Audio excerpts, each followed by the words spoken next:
Hi, it's Dwyer. GamblersAdvisory.com, free site. DwyerSportsBetting.com, free site. Today is January the 7th, 2018. Let's talk about the upcoming IBF super lightweight title fight. But first, remember, the opinion you should follow should be your own. Just consider this video to be a second opinion from a complete stranger online. Now, I personally believe that when it comes to analyzing sports, there's no right way to do things. In other words, whatever works for you is what you should go with, right? Trial and error is king more than some overarching philosophy that ignores the facts, right? So whatever construct you have in terms of figuring out who the big punchers are, if it works for you, then it works for you. Let me just tell you my take.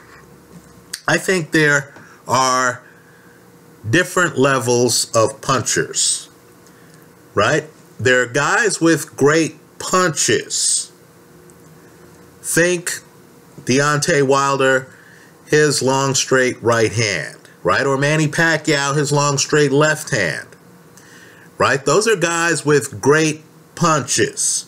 In other words, they have games in the background and stuff like that, but you know, when they throw those punches, those are A-plus punches. Right now, to me, that's very different. That's very different. My own personal take. Than a guy who's heavy-handed. Right? Anthony Joshua, for example. Heavy-handed guys are different because when you look at Anthony Joshua, it's not like you say, oh, it's this punch. It's a long, straight right hand. Right? No, Anthony Joshua, by contrast, throws a series of punches where it looks like every punch he throws is hard. Right? Doesn't mean he's exceptionally skilled and knows how to deliver it. But what I'm saying is, whereas against Deontay Wilder, you can say, okay, I need to look out for this punch. That straight right hand. Right? His left hook isn't as concussive as that straight right hand. If you dodge that straight right hand, you're dodging a lot of his game. When you look at Anthony Joshua, by contrast, you're thinking, man, I just need to stay away from this dude. Right? Because whether it's left hand or right hand, whether it's up top or down low, for whatever reason, a lot of this guy's punches are hard. Right? This guy's heavy-handed. I think Joshua is a different level of puncher than Deontay Wilder. Don't get me wrong, that doesn't mean that Joshua has any specific punch as concussive as Wilder's straight right hand. But what it means is I'd rather take my chances with Wilder's left hand than with anything Joshua throws. Right? Joshua's just too dangerous. Well, to me, you have different levels of puncher in this IBF super lightweight title fight. Now, it's true, the champion, Sergey Lipinets, has a 77% knockout ratio. Right? Let's face it, the guy hits hard. the guy knows how to hurt you. We'll just put it that way. Right? Only 23% of this guy's fights have gone the distance. So, I'm not saying the guy can't hit. The guy's obviously hitting you with something. But what I am saying is he does not hit as hard as Mikey Garcia. Right? Mikey Garcia, and I know Lipinets is the champ at 140. I'm here saying he doesn't hit as hard as a guy who's never held a belt at 140. Right? I know Mikey Garcia used to be the featherweight champ. But spot the outsized punchers. Right? Figure out that for whatever reason, some guys hit so hard that they can take their punch with them to other weight classes. Right? Think David Haye, for example. Understand, David Haye wasn't always a heavyweight. He took his punch from another division, and guess what? In my opinion, at least, he's one of the best punchers pound for pound at heavyweight. Well, Mikey Garcia, when I look at films of Mikey Garcia, there are too many great punches that the guy throws. After a while, you realize, look, I can't say as good as Mikey's left hook is, right, especially up top, I can't say that that's his signature punch, because Mikey Garcia throws a hell of a straight right hand. Mikey Garcia throws a hell of a right uppercut. In other words, like Anthony Joshua, right, like Mike Tyson. You know, after a while, you look at Mikey Garcia and you say, man, this dude is just a gifted puncher. Murat Gassiev, right? As they say in boxing, and these old-time phrases have a lot of meaning, punchers are born, they're not made, right? Guys like Nigel Benn, I'm not sure if a Nigel Benn or a David Haye even knows what it's like to not have a big punch, to not be able to deliver big punches with both hands, right? These guys don't have to try to lure you in. They don't have to try to frame it like a guy like, let's say, a Deontay Wilder has to frame it. Deontay Wilder's fighting Artur Szpilka. He's thinking, okay, how can I get Arthur to allow me to throw this straight right hand? Right? With a Mikey Garcia, Mikey's there, and Mikey's not begging to throw any punch. Because whether he hits you with the left hand, particularly the left hand up top, or a straight right hand, or a right uppercut, or whatever else Mikey decides to throw, he knows he can stop you. Right? This is one of the gifted punchers of our time. I like Mikey Garcia over Lipinets. I think Mikey Garcia picks up a title in his 4th weight class. Right? Understand, this guy was the featherweight champion. Then he was the super featherweight champion. Now he's the lightweight champion. Folks, he's going for a belt in his 4th weight class.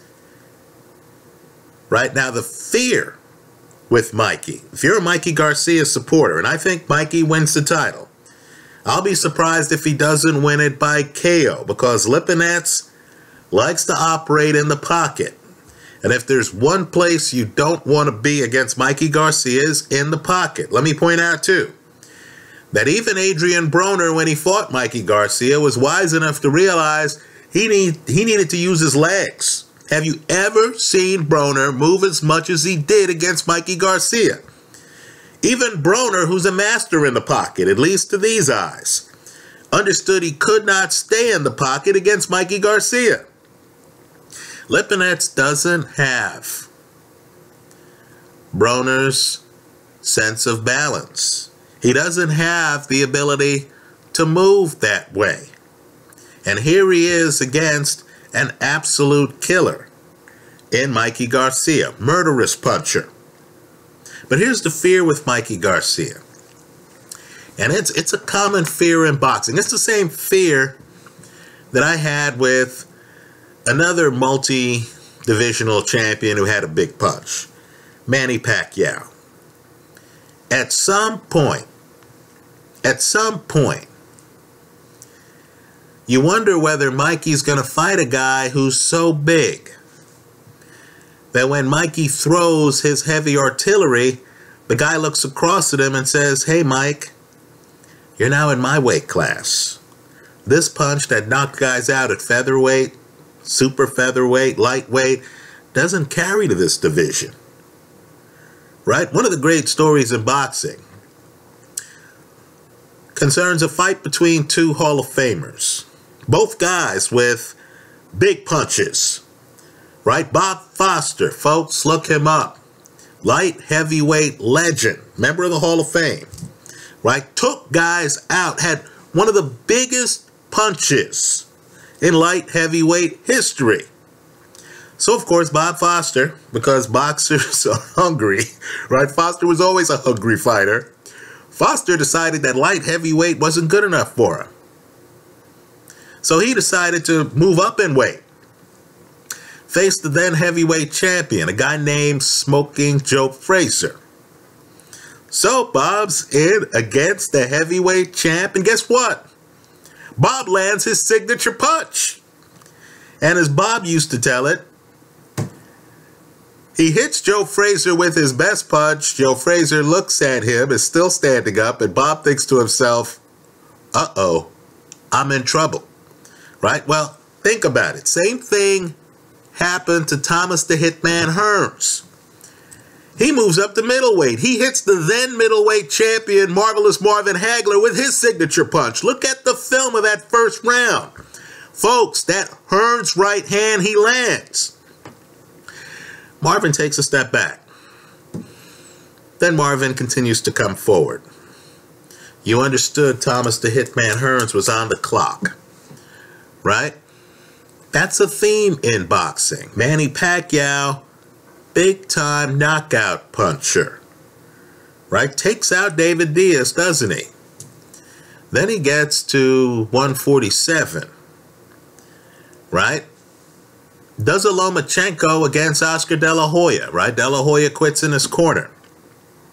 But you started to notice that Manny's power, especially after the Ricky Hatton fight, was no longer there at 147 because Manny had come up a lot of weight classes. Now, Mikey Garcia, oh my goodness, the guy hit like a truck at feather, hit like a truck at super feather, hit like a truck at lightweight. I haven't seen Mikey Garcia not hit like a truck. Let's remember, Lomachenko fights and loses to Orlando Salido.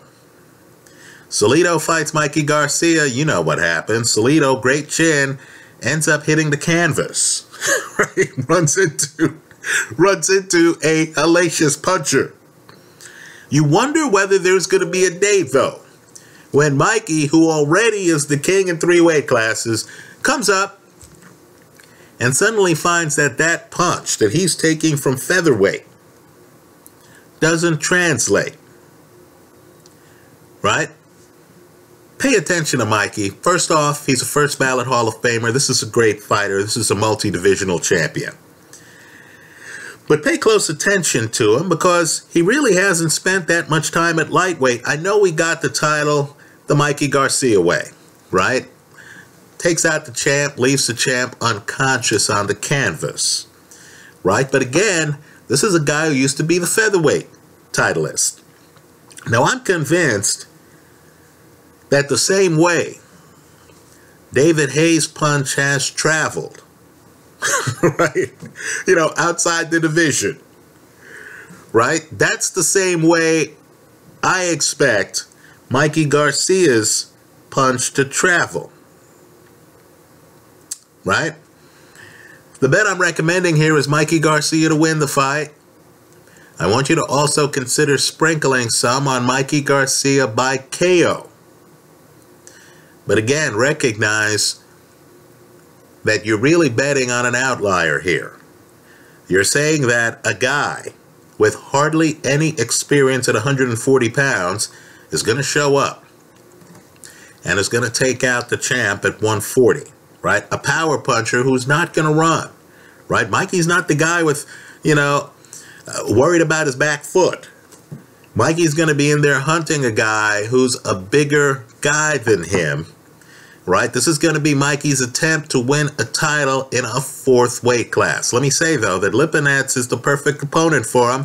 For one, Lipinets isn't Joe Frazier. He's not Marvin Hagler. Right? Pick whatever fight you want where a smaller guy takes out a bigger guy. The bigger guy has a chin on him. Right? Lipinets has only had 13 pro fights. Right? 13. Let me also say, too, that Lipinets likes to be in the pocket. Mikey is not going to have to hunt for him. Right? So, I'm going with greatness here, but it's greatness from outside the division. I like Mikey Garcia to beat Sergey Lipinets to win his 4th title. Right? Let me say, too, Deontay Wilder recently on Twitter said, hey, what's the dream fight that you want to see in 2018? And I thought, hell, let me go throw out a dream fight that I'd like to see. Right? Everyone here knows I hate catch weights. I really do. I don't want to hear that a guy who wins a catch weight fight has successfully defended his title at some higher weight class. But I'll make an exception to see unbeaten Mikey Garcia fight at 143. His brother, Robert Garcia, doesn't want him going to 147. Right? I'd love to see Mikey fight at 143 against unbeaten Terence Crawford. That would be a dream fight for me. It wouldn't be for a title, right? I wouldn't even want them to call this a title fight for Crawford's belt or whatever. I would rather them just say, this is a fight for greatness, right? Or a fight for more greatness, because I think both of those guys are Hall of Famers. You know, an unbeaten guy with belts in multiple divisions, trying to take on a guy who, in this fragmented world, was the undisputed champion at 140. A big accomplishment by Terence Crawford, right? Beating guys like unbeaten Victor Postal, for example, to get there. That would be a dream fight for me.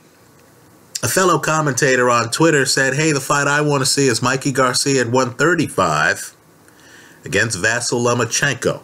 That would also be a big fight. Let me just say, I know I took Loma against Guillermo Rigondeaux. I would take Mikey Garcia against Vasyl Lomachenko. That would be a hunter against a hunted. I just can't imagine a big puncher. I just cannot imagine a big puncher in against the guy who he feels can't knock him out.